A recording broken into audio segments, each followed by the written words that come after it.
Bonsoir, bienvenue sur Éclair TV. Merci pour votre fidélité. Nous traiterons aujourd'hui de la problématique du port du masque à partir de l'âge de 6 ans, qui a suscité un certain nombre de manifestations. Nous nous intéresserons également aux faits de violence qui concernent particulièrement les jeunes, puisqu'il y a eu pas moins de 2 homicides au cours des 3 dernières semaines.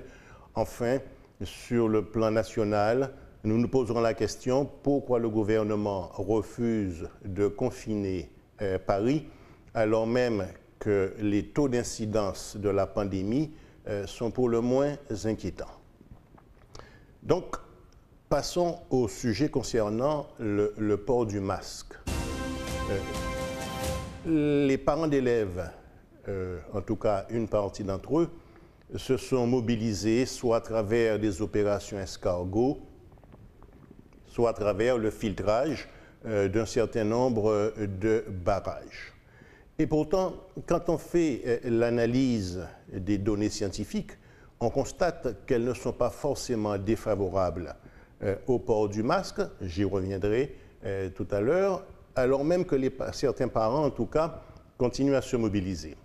Concernant les données scientifiques, quand on analyse le Conseil de la haute santé publique, quand on voit également les publications de l'Organisation mondiale de la santé, même au niveau de l'Hexagone, on sait qu'entre les professeurs Delfrécy du Conseil scientifique et Raoult de Marseille, il y a beaucoup de divergences d'appréciation. Pourtant, ils sont tous d'accord pour dire que le port du masque au niveau des enfants à partir de 6 ans ne présente pas une situation de danger telle qu'il pourrait menacer l'intégrité physique des enfants à partir de 6 ans.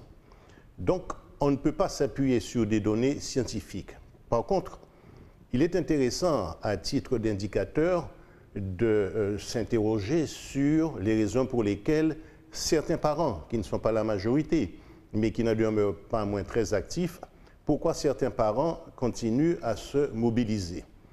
On peut émettre l'hypothèse que cette mobilisation traduit la logique de défi qui existe entre la parole publique et une partie de l'opinion publique. Il est vrai que les masques ont été dès le départ l'objet d'un certain nombre de controverses, puisque rappelez-vous, lorsqu'il n'y en avait pas suffisamment, il n'était pas forcément obligatoire d'en porter. Ensuite, le port a été rendu obligatoire et a été ensuite étendu depuis novembre 2020 dans l'Hexagone à partir des enfants de 6 ans. Il est donc indéniable qu'il y a eu autour de la Covid-19 une conséquence première qui est le fait que la parole publique qui était déjà en décalage, en tout cas ressentie comme telle, en décalage par rapport à la réalité, eh bien, ce décalage s'est accentué et on comprend que certains parents qui ne sont pas d'accord et qui, plus est, sont dans une situation de défi, voire de méfiance vis-à-vis de la parole publique, continuent à se mobiliser alors même que les données scientifiques ne justifieraient pas une telle mobilisation. Mais en plus, quand on voit la physionomie de ces parents, et particulièrement la tranche d'âge à laquelle ils appartiennent, on constate qu'ils sont relativement jeunes, ce qui est normal puisqu'il s'agit d'enfants qui ont entre 6 et 10 ans en école primaire. Et cette jeunesse fait ressentir certainement de manière plus difficile, en tout cas plus douloureuse, un certain nombre de restrictions qui sont vécues comme des privations de liberté. Donc, quand on a entre 20 et 35 ans, il y a 3 grands paramètres de vie. On étudie, on travaille et on se divertit. Or, quand on fait l'analyse des différents textes qui sont sortis, ces 3 éléments sont tous contraints et ont été d'ailleurs jugés liberticides au point qu'il y a eu, y compris dans l'Hexagone, un certain nombre de manifestations qui n'ont pas été, en tout cas qui ont été dictées par la désobéissance sociale. Voilà donc, à mon avis, la raison pour laquelle les parents se mobilisent. Il n'empêche que c'est bien le reflet, d'une part, d'un discrédit de la parole publique, en tout cas d'une grande méfiance, mais également le reflet d'un certain nombre de tensions sociales qui s'expriment dans un contexte renforcé par la crise de la Covid-19, et la stratégie, vous avez pu le constater, reste toujours la même. On reste au milieu de la rue, on s'attaque par conséquent à la circulation, et c'est le plus souvent de cette manière que l'on se fait entendre. Là encore, les parents ont pu obtenir une audience auprès du rectorat après avoir mis en place un barrage filtrant dans un des axes prioritaires. Donc, il y a ce climat de tension qui vraisemblablement, dans d'autres domaines, va persister. Par contre, il faut noter qu'il n'y a toujours pas de convergence de lutte, puisque les travailleurs des collectivités qui sont en grève n'ont pas forcément dynamique commune avec les parents pour le port du masque, ce qui prouve bien que les conditions de la convergence des luttes, si les conditions psychologiques de tension sociale sont réunies, les conditions objectives, organiques et mécaniques, pour l'instant, ne sont pas encore mises en place. Donc, attendons la suite des événements pour prononcer, en tout cas, pousser l'analyse. Notre deuxième sujet concernera la violence chez les jeunes. Au cours des 3 dernières semaines, il y a eu pas moins de 2 homicides. Et donc, on ne peut pas faire l'économie d'une réflexion d'une délinquance qui touche de plus en plus notre jeunesse, mais qui plus est davantage plus violente. Donc, un certain nombre de données de contexte. Si on s'appuie sur les données publiées par la préfecture et le ministère de la Justice sur les chiffres de 2020, en 2019, il y avait 14 homicides. En 2020, il y en a eu 23. Quand on s'appuie sur les données de l'INSEE, qui concernent la période 2017-2019, ce sont les chiffres disponibles sur INSEE.fr, on constate que la Guadeloupe et la Guyane restent parmi les 5 départements les plus violents de l'Hexagone. Alors, ce phénomène de violence n'est pas spécifique à la Guadeloupe dans son aspect existentiel, puisque l'Organisation mondiale de la santé elle-même considère que l'existence d'environ 200 000 homicides entre les jeunes de 10 à 29 ans par an fait que l'homicide chez les jeunes est devenu un véritable problème de santé publique. Mais il convient de s'interroger pour savoir quelles sont les particularités de la violence chez les jeunes à la Guadeloupe. Et une des hypothèses les plus vraisemblables, on peut en émettre plusieurs, c'est le décalage qui existe entre le niveau socio-économique des populations de Guadeloupe et les habitudes consommatoires, en particulier c'est les habitudes consommatoires des jeunes. Sur le plan socio-économique, actuellement, plus de 60% des jeunes de 16 à 25 ans sont au chômage. Il y a une situation très particulière en ce qui concerne la scolarité de ces jeunes.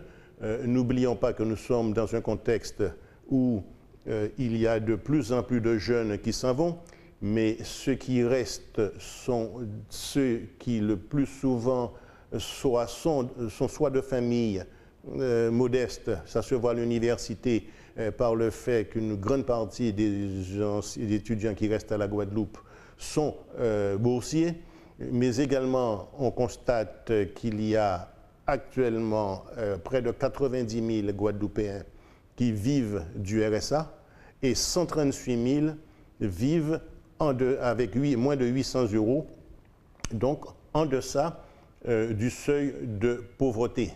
Voilà, ce sont donc des éléments socio-économiques qui montrent qu'il y a manifestement à la Guadeloupe une situation dégradée et par conséquent beaucoup de familles sont en précarité, précarité qui ne pourra qu'augmenter avec la Covid-19. Mais d'un autre côté, nous avons des jeunes qui ont des habitudes consommatoires par logique mimétique. Ça veut donc dire qu'ils imitent ce qui se passe à l'extérieur, en particulier les pays développés, plus précisément les États-Unis. Et nous sommes dans la situation paradoxale où il y a une très grande précarité au niveau de bon nombre de familles, mais d'un autre côté, nos jeunes veulent consommer, en particulier suivant le modèle de la société de consommation américaine, dans un espace économique où, comme tout doit venir, tout est plus cher. Donc, pour résoudre cette équation, un certain nombre d'entre eux n'hésitent pas à rentrer dans ce qu'on appelle les bandes, en tout cas le trafic illicite. Notre délinquance, et en particulier la délinquance qui génère des homicides, peut être qualifiée de délinquance d'appropriation. Pourquoi? Souvent, un jeune n'hésite pas à tuer l'autre pour un problème de scooter ou pour un simple problème de téléphone portable. Il y a, on le sait, une situation de gang, donc phénomène de bande, qui s'est installé autour des grandes problématiques, en particulier le trafic d'armes, mais surtout le trafic de stupéfiants. Et lorsqu'il y a des règlements de compte entre bandes que l'on peut voir régulièrement, c'est tout simplement parce qu'il y a des zones qui sont plus porteuses que d'autres en matière de zones de chalandage, en matière de trafic de stupéfiants. Et pour s'approprier ces zones, les bandes n'hésitent pas à pouvoir s'affronter, ce qui aboutit au décès d'un certain nombre de jeunes dans le cadre de règlements de compte. On est donc bien dans une situation d'appropriation où c'est ce décalage entre nos jeunes et en tout cas ceux qu'ils veulent consommer et le fait qu'ils n'aient pas les moyens de consommer qui pousse certains d'entre eux, heureusement ce n'est pas la majorité, à vouloir se livrer au trafic illicite. Un trafic illicite qui est d'autant plus facile à mettre en place que la Guadeloupe, on le sait, est une véritable passoire où circulent bon nombre de produits, en tout cas illicites, ce qui permet par conséquent d'alimenter un marché et incite les jeunes à aller en direction de ce trafic. Il n'empêche que nous sommes dans une situation où, sur le plan socio-culturel, la famille guadeloupéenne est devenue extrêmement mononucléaire, à savoir qu'il y a près de 40% des enfants qui vivent en famille monoparentale, que 95% sont en général des femmes. Beaucoup de ces enfants n'ont pas connu l'autorité familiale et par conséquent n'ont pas de référentiel, n'ont pas de modèle identitaire et par conséquent ont cette propension, en tout cas, à rester en marge de la règle, voire à la défier. En tout cas, force est de constater que la sanction liée à la prison n'est pas forcément dissuasive, d'autant que lorsque ces jeunes entrent en prison, ils ne sont pas suffisamment suivis, faute de personnel, par des éducateurs, et souvent sont en situation de récidive. Donc, cette situation socio-économique qui mène à vouloir consommer alors que les jeunes n'en ont pas les moyens, le départ massif des jeunes les plus diplômés qui ne laissent sur place qu'une grande partie des jeunes qui n'ont pas suivi un cursus scolaire normal et qui ont du mal à s'insérer sur le plan professionnel. Enfin, sur le plan socio-culturel, l'émergence d'une famille mononucléaire où les femmes, en tout cas, qui élèvent seules leurs enfants, c'est pas loin, un peu plus de 40% en tout cas des familles guadeloupéennes. La conjonction de ces trois éléments ne peut qu'aboutir à une situation difficile qui va s'accentuer au regard justement des besoins qui vont émerger suite au Covid, mais également à l'absence de moyens financiers en circulation pour permettre de pouvoir s'approprier ces moyens. Donc, il y a lieu d'être vigilant, mais particulièrement de l'être concernant les différents trafics, puisque force est de constater que la Guadeloupe est devenue une véritable passoire et que c'est ce trafic d'armes, y compris d'armes de poing. Ce ne sont donc pas des armes de chasse qui sont en cause. Ce sont vraiment des armes d'assaut, des fusils d'assaut, des armes de poing. C'est une délinquance, en tout cas, un trafic de stupéfiants qui s'accentue et qui, par conséquent, crée des conditions d'appropriation d'argent dans des conditions illicites et qui incite donc nos jeunes à pouvoir très facilement dériver vers l'argent facile. Dernier sujet concerne une préoccupation nationale, à savoir pourquoi Paris n'a pas été confiné. Et l'intérêt de cette analyse, c'est de bien cerner la stratégie du gouvernement par rapport au compromis qu'il peut faire entre le sanitaire et l'économique. Depuis avant-hier, donc mercredi, il faut savoir que toutes les 12 minutes, il y a un patient atteint du Covid qui entre en réanimation. Qu'il y a à peu près 1500 lits de réanimation disponibles au niveau de l'Île-de-France et que 1000, en tout cas d'après l'intervention du ministre de la Santé hier, pas moins de 1080 de ces lits sont déjà occupés par des patients en réanimation. Et je vous signale, atteints du Covid. Et je vous signale qu'il y a environ 400 lits qu'on appelle des lits sanctuarisés. Ce sont des lits que l'on laisse pour les grandes catastrophes. Qu'envisage le gouvernement? De prendre un certain nombre de patients atteints de Covid en réanimation et de les transférer vers les départements avoisinants, avec la grande problématique que bon nombre de ces services de santé ne sont pas très loin de la saturation avec les malades de la Covid-19.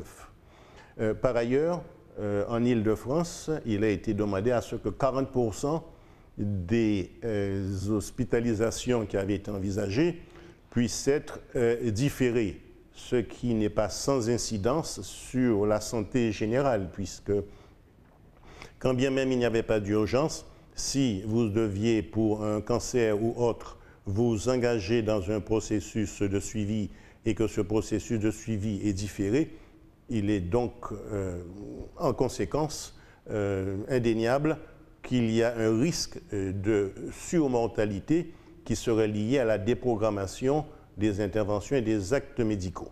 Pourtant, le gouvernement persiste et signe en disant « mais nous n'envisageons pas, en tout cas jusqu'à hier, un confinement immédiat sur Paris », ce qui d'ailleurs étonne la classe politique. Et quels sont ces deux arguments? Le premier, c'est de dire que ceux qui viennent sur Paris, pour la plupart du temps, Paris est une zone de passage, de transfert, et que par conséquent, ce sont des gens qui viennent des autres départements avoisinants. Donc si on confine Paris, il faudrait également confiner tous les autres départements qui entourent la petite et la grande couronne parisienne. Premier argument. Deuxième argument, mais ça, on devait s'y attendre, Paris, c'est quand même 32% de l'économie française. Et par conséquent, un confinement qui aboutirait à ce que le produit intérieur brut, en fonction de la durée du confinement, soit encore plus impacté qu'il ne l'est actuellement au regard des difficultés mais des confinements précédents, aboutirait à une situation financière qui mettrait la France en grande difficulté. Il est intéressant donc de suivre jusqu'où le gouvernement ira en matière de capacité du système hospitalier à pouvoir accueillir des malades de manière avant de déclencher un éventuel, non seulement couvre-feu, mais un éventuel confinement.